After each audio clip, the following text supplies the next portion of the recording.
আসসালামু আলাইকুম, কেমন আছেন সবাই? আশা করছি সবাই সুস্থ আছেন, ভালো আছেন। আলহামদুলিল্লাহ, আল্লাহর অশেষ মেহেরবানিতে আমরাও ভালো আছি। চলে এলাম বরাবরের মতো আরও একটি ভ্লগ ভিডিও নিয়ে। ঘুম থেকে উঠেই ভাবলাম আগে ঘরটা গুছিয়ে নিই।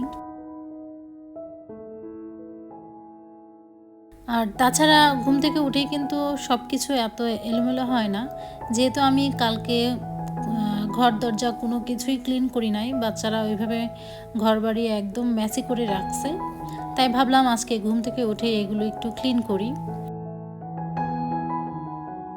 সকাল সকাল ঘুম থেকে উঠলাম। সকাল সকাল বলতে রোজা নিয়ে আসলে এত সকালে ওঠা হয় না। সেহরি খাওয়ার পর হচ্ছে একটু ঘুম দিয়ে উঠতে উঠতে 8টা 9টা বেজেই যায়।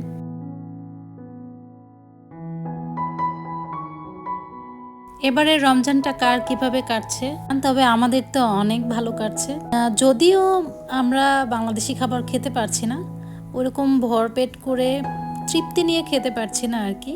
যাই হোক, তারপরেও অনেক ভালো কাটছে, যেহেতু ফ্যামিলির সবাই একসাথে ইফতার করতে পারতেছি, সবাই একসাথে সাহারি খেতে পারছি।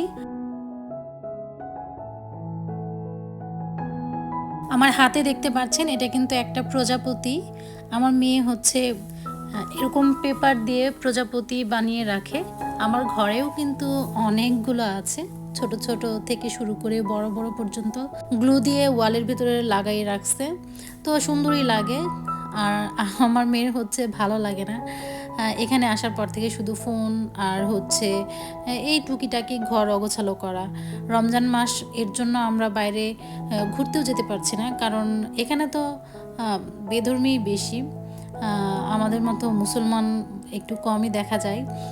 যেহেতু অন্যান্য দেশের ট্যুরিস্ট অনেক বেশি আসে, তাই ওরা তো রোজা থাকে না, মানে গরমের মধ্যে রোদের মধ্যে বের হইলে ওরা সব সময় ড্রিঙ্ক করতেই থাকে। তো ওগুলো দেখলে আসলে বাচ্চাদের খারাপ লাগে। আমার বড় মেয়ে তো রোজা করে, তো এর জন্য আর বাইরে বের হওয়া হচ্ছে না।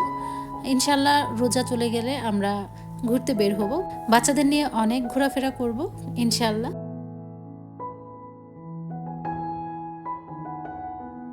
থাইল্যান্ডে আসার পর থেকে কেন জানি না কোনো কিছুই মুখে ভালো লাগছে না। বাংলাদেশ থেকে যে খাবারগুলি নিয়ে এসেছিলাম সেগুলো তো অনেক মজা করে খাওয়া হয়েছে, বাট এখন তো আমাদের থাইল্যান্ডের সবজি, থাইল্যান্ডের সব কিছুই খাওয়া হচ্ছে। সেক্ষেত্রে কী হয়, আমরা মানে ফ্লেভারটা নিতে পারি না। বিশেষ করে আমার কাছে কেমন জানি লাগে, বাঙালি হলে যা হয়।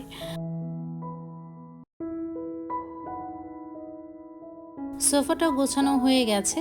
এখন এই যে টেবিলটা দেখছেন, এই টেবিলের উপরে যা করার সব এখানেই করায় বাচ্চারা।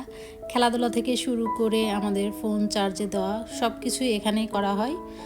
আর এদিকটা একদম মেসি হয়ে থাকে বেশিরভাগই।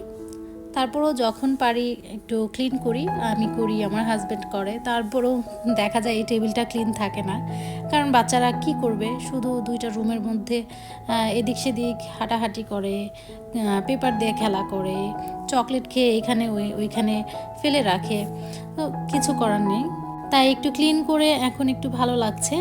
আর এখন হচ্ছে কিছু কাপড় চোপড় ধুয়ে রাখছিল আমার হাজব্যান্ড বলতে ওয়াশিং মেশিনে আর কি ধুয়ে ও রেখে দিয়েছিল। তো ওইগুলো এখন আমি একদম ভাঁজ করে নিলাম। ভাঁজ করে এখন ছোট্ট একটা মিনি ওয়ার্ড্রোব আছে, এই ওয়ার্ড্রোবেই সব কাপড় চোপড় মোটামুটি রেখে দেই, যেগুলো আর কি উঠিয়ে রাখতে হয় সেগুলো।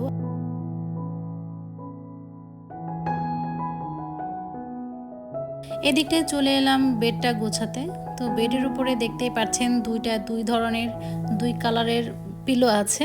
তো আসলে আমাদের দুই রুমে হচ্ছে দুইটা বেড, তো দুই বেডের দুইটা কালারের বেডশিট দেওয়া। এর জন্য হচ্ছে দুই ধরনের লাগছে, কারণ যে যখন যেখানে পারছে সেখান থেকেই শুয়ে পড়ছে, বালিশ নিয়ে এখানে যাচ্ছে, ওই বালিশ নিয়ে এখানে আসছে আর কি, একটু উল্টাপাল্টা করে যে যেমন পারছে জীবন কাটাচ্ছি কোনো রকম আর কি।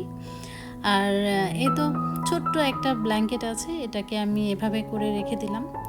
এখন চলে যাব হচ্ছে ওই পাশের বেডটা গোছাতে। তো ওই পাশের বেডটা গোছানো হয়ে গেলেই চলে যাব রান্নাঘরে। এখানে আসার পর থেকে আমাদের শুধু বেশিরভাগই ভাত খাওয়া হচ্ছে, মানে ভাত দিয়ে ইফতার করা হচ্ছে। তবে আজকে ভাবলাম বাচ্চাদের জন্য চিকেন ফ্রাই করে দিই আর অল্প করে শাসলিক বানিয়ে দিই, বাচ্চারা খুশি হবে।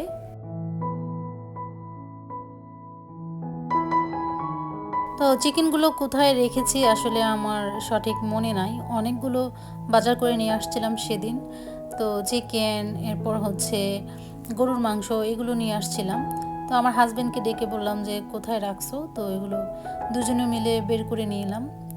আর এদিকটাই দেখতে পাচ্ছেন ক্যাপসিকাম কিংবা বেল পেপার, যে যেটাই বলেন না কেন, এটা হচ্ছে 3টা কালারের। তো 3টা থেকে আমি একটু একটু করে কেটে নিয়েছি, একদম স্লাইস করে। আর পেঁয়াজ কেটে নিয়েছি। তো এগুলো দিয়ে হচ্ছে শাসলিক বানাবো, এর জন্য স্কোয়ার শেপে কেটে নিয়েছি। আর এদিকটায় হচ্ছে আমার হাজব্যান্ড হামানদিস্তা নিয়ে আসছে। আমি যেহেতু বাংলাদেশ থেকে একটা গ্রাইন্ডার নিয়ে আসছিলাম, ছোট্ট মিনি গ্রাইন্ডার, তো ওইটা আমার ভুলের কারণেই আসলে নষ্ট হয়ে গেছে। আমি ওইটার ভিতরে একটু বেশি পানি দিয়ে ফেলেছিলাম, তো ওই পানিটা উপর থেকে উপচে এসে একদম সুইচের ভিতরে ঢুকে গেছিলো, তাই ওটা নষ্ট হয়ে গেছে। এর জন্য একটা হামানদিস্তা কিনে নিয়ে আসছে আমার হাজব্যান্ড। তো ওইটাতে এখন আদা রসুন কোনো রকম করে আর কি থেতো করে নিচ্ছে, একদম পেস্টের মতোই করে ফেলেছিল।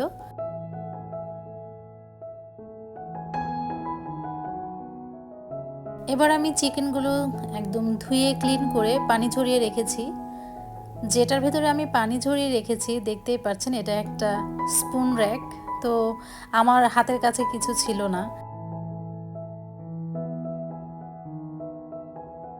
এখানে আমরা যেখানে যেটা পাই সেটা ইউজ করা শুরু করি, কারণ এখানে জিনিসপত্র খুবই কম। তো আমাদের প্রয়োজনীয় অনুযায়ী আসলে কোনো জিনিসই নাই এখানে, যেহেতু কয়েক মাসের জন্যই আসছি, তো কিছুদিন তো কষ্ট করতেই হবে। এদিকটায় আমি আদা রসুন পেস্ট দিয়ে দিয়েছি, আর হচ্ছে চিকেন তান্দুরির মশলা থেকে একটু মশলা দিয়ে দিলাম, আর হালকা করে তেল দিয়ে দিলাম। এখন এটাকে আমি ম্যারিনেট করে রেখে দেব। চিকেন শাসলিকের জন্য চিকেনগুলো আমি ম্যারিনেশন করে রেখে দিলাম। তো এবার চিকেন ফ্রাইয়ের জন্য এই লেগ পিসগুলো এভাবে কেটে নিচ্ছি, একদম চাকু দিয়ে চিরচির করে নিচ্ছি। এতে করে কি হয়, মশলাগুলি ভেতরে ভালোভাবে ঢুকে, এতে বেশিক্ষণ ভাজাও লাগে না, মানে ফ্রাই করতে গেলে অনেকক্ষণ সময় নিয়ে ফ্রাই করতে হয়।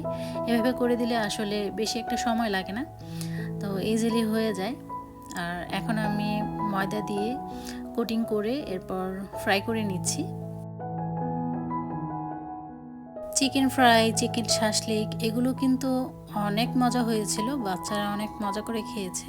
তো আমার হাজব্যান্ড সবচেয়ে বেশি পছন্দ করেছে হচ্ছে চিকেন শাসলিক, তো ওইটাও অনেক খেয়েছে, আর 2 দিন পর্যন্ত প্রশংসা করেছে। চিকেন শাসলিকটা বানানোর জন্য যে ব্যাটার তৈরি করেছিলাম, ওই ব্যাটারের ভিতরেই হচ্ছে ডিম চপ করে ফেলেছি আমি। এই যে ছোটো ছোটোগুলো দেখা যাচ্ছে, ওইগুলো হচ্ছে ডিম চপ, আর এটা হচ্ছে শাসলিক। তো বেসন দিয়ে একটা ব্যাটার তৈরি করেছিলাম, সেটা দিয়েই করেছি। তো আজকের ইফতারটা ভাজা পোড়া দিয়েই শেষ করছি। তো আজকে ভিডিওটা এই পর্যন্তই, সবাই ভালো থাকবেন, আল্লাহ হাফেজ।